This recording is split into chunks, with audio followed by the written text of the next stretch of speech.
नमस्ते दोस्तों, स्वागत है आपका मेरे चैनल पे जिसका नाम है क्रिकेट और गपशप। आज हम बात करेंगे जो मैच खेला गया भारत बनाम दक्षिण अफ्रीका, जो कि सुपर 8 में नंबर 3 का मुकाबला था। और ये जो मुकाबला था, साउथ अफ्रीका ने सबसे पहले टॉस जीत के बल्लेबाजी करने का फैसला किया। एडन मार्करम जो उनके कैप्टन है, उन्होंने टॉस जीत के पहले बल्लेबाजी करने का फैसला किया और वो ओपनिंग के साथ उतरे थे क्विंटन डिकॉक के साथ। और भारत के गेंदबाज की अगर बात की जाए तो जसप्रीत बुमराह ने पहले 2 विकेट लिए और ऐसा एक विश्वास दिलाया कि भारत एक मजबूत स्थिति में है। और साउथ अफ्रीका के 3 विकेट बहुत ही जल्दी गिर चुके थे। लेकिन उसके बाद ब्रेविस और डेविड मिलर, इन दोनों की जो पार्टनरशिप हुई, उन्होंने स्कोरबोर्ड को आगे ले गए।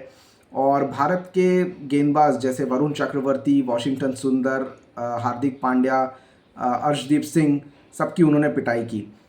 अगर हम डेविड मिलर की बात की जाए तो उन्होंने 65 रन बनाए और उस 65 रनों में काफ़ी अच्छी उन्होंने बल्लेबाजी की। ब्रेविस ने भी उनका बखूबी साथ दिया, उन्होंने 45 रन बनाए। हालांकि ब्रेविस आउट हो गए, लेकिन उसके बाद ट्रिस्टन स्टब्स ये क्रीज पे आए और उन्होंने डेविड मिलर का साथ दिया और डेविड मिलर ने भी उनका साथ दिया। लेकिन उसके बाद डेविड मिलर भी आउट हो गए और वो 5वें विकेट के रूप में उनका विकेट का पतन हुआ। लेकिन उसके बाद ट्रिस्टन स्टब्स 19वें ओवर तक दक्षिण अफ्रीका का स्कोर जो था वो 167 रन था, 167 रन्स। लेकिन आखिरी ओवर जो हार्दिक पांड्या ने डाला उसमें उन्होंने 20 रन करीबन लुटाए और ट्रिस्टन स्टब्स ने लास्ट के 2 गेंदों में सिक्सेस लगाए, जिसके चलते साउथ अफ्रीका का जो टोटल था वो था 187 फॉर 7। जवाब में भारत की बल्लेबाजी आई और हम सबको ये आशा और अपेक्षा थी कि अभिषेक शर्मा और ईशान किशन भारत को अच्छी शुरुआत देंगे, क्योंकि अहमदाबाद का जो विकेट था वो बैटिंग पिच लोग कह रहे थे। But it was really disappointed performance by Abhishek Sharma and Ishan Kishan. Ishan Kishan को पहले ही ओवर में एडन मार्करम ने अपना विकेट का शिकार बनाया और उसके बाद अभिषेक शर्मा ने एक 6 कजिसो रबाडा को जड़ा और एक चौका भी चढ़ा, जिसके चलते लोगों को ऐसा लगा कि शायद वो आज अच्छा प्रदर्शन करेंगे। लेकिन हमने देखा कि ईशान किशन आउट हुए, तिलक वर्मा भी 0 पे आउट हो गए, जिसके चलते भारत पे बहुत दबाव था। और ऐसे में सूर्य कुमार यादव और अभिषेक शर्मा क्रीज पे थे और ऐसा लगा था कि शायद दोनों के बीच साझेदारी होके दोनों अच्छे बल्लेबाजी कर सकते हैं और भारत को मैच जीता सकते हैं।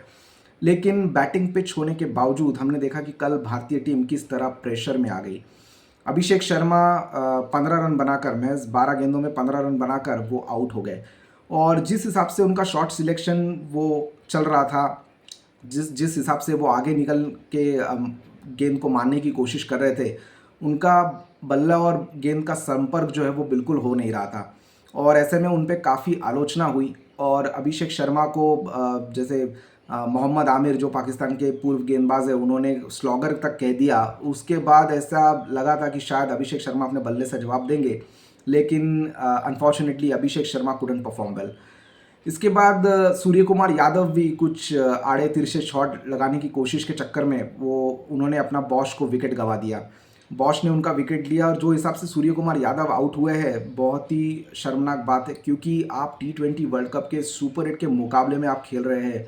जिस समय एक नंबर 1 टीम इस तरीके का प्रदर्शन अगर करे तो उस पर सवाल उठ सकते हैं, उठाए जा रहे हैं। और काफ़ी सारे media channels as well as जो क्रिकेट फैंस है वो काफ़ी डिसअपॉइंट हुए कि इस तरीके से जो बैटिंग पिच के दौरान आप वन साइडेड मैच कल का हो गया और जिस प्रकार से भारत ने बल्लेबाजी की उससे सभी को डिसअपॉइंट किया।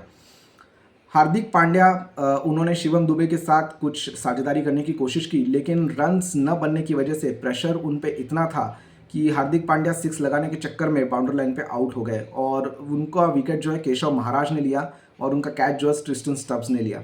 वो आउट हुए और रिंकू सिंह आए। हालांकि स्कोर जो था हमें कुछ माफ़ कीजिएगा 88 रन हमें बनाने थे। और उसके बाद केशव महाराज की गेंद पे रिंकू सिंह भी तुरंत आउट हो गए, वो भी जल्दबाजी में आउट हो गए, उन्होंने भी मैच अंत तक ले जाने की कोशिश नहीं की।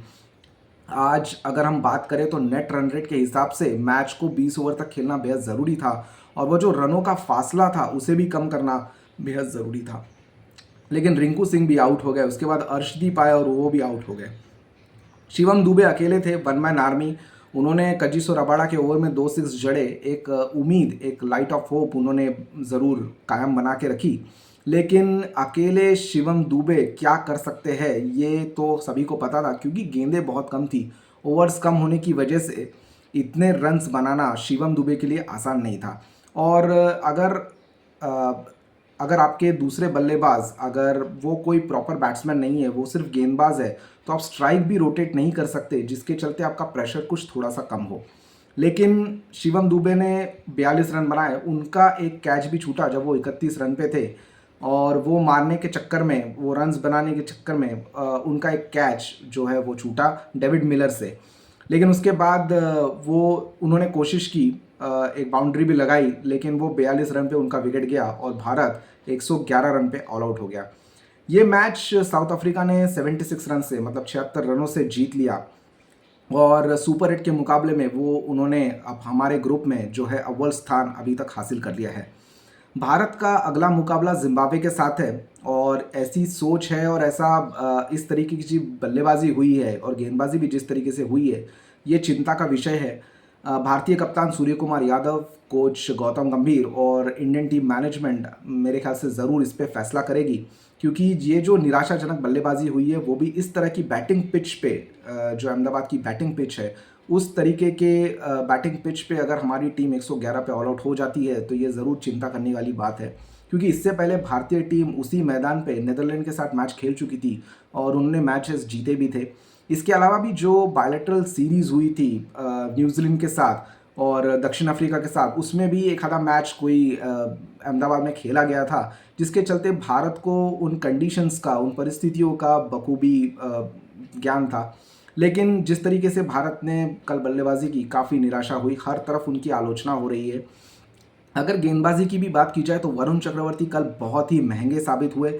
उन्होंने 47 रन दिए और उनको एक विकेट मिला डेविड मिलर के रूप में, लेकिन उनकी बहुत पिटाई हुई। वाशिंगटन सुंदर, जो कि टीम में इसीलिए शामिल किए गए थे क्योंकि लेफ्ट हैंड बैट्समैन के लिए वो राइट आर्म ऑफ स्पिन कारगर साबित होंगे, लेकिन उनसे सिर्फ 2 ओवर कराए और 15 रन उन्होंने दिए। जो अच्छी गेंदबाजी की वो की जसप्रीत बुमराह ने। जी हाँ, जसप्रीत बुमराह ने शुरुआत के 2 विकेट निकाले और इकोनॉमी भी उनका अच्छा था और उन्होंने रन्स भी बहुत कम दिए। हार्दिक पांड्या 2 ओवर अच्छे डाले, लेकिन उसके बाद के जो 2 ओवर है, लास्ट ओवर में तो 20 रन आ गए हार्दिक पांड्या को, जिसके चलते स्कोर बोर्ड जो है दक्षिण अफ्रीका का 187 तक पहुंचा। और भारत में शिवम दुबे ने भी 2 ओवर डाले, लेकिन उसमें भी उन्होंने 32 रन लुटाए। तो ओवरऑल अगर देखा जाए तो अक्षर पटेल अगर खेलते तो शायद कुछ रन्स हम कम भी कर सकते थे, क्योंकि अक्षर पटेल एक अनुभवी खिलाड़ी है और आशा करता हूं कि शायद वो अगले मैच में खेले। आपको अगर मेरा ये रिव्यू अगर पसंद आया हो तो प्लीज़ लाइक कीजिए, शेयर कीजिए और सब्सक्राइब कीजिए। धन्यवाद। जय हिंद।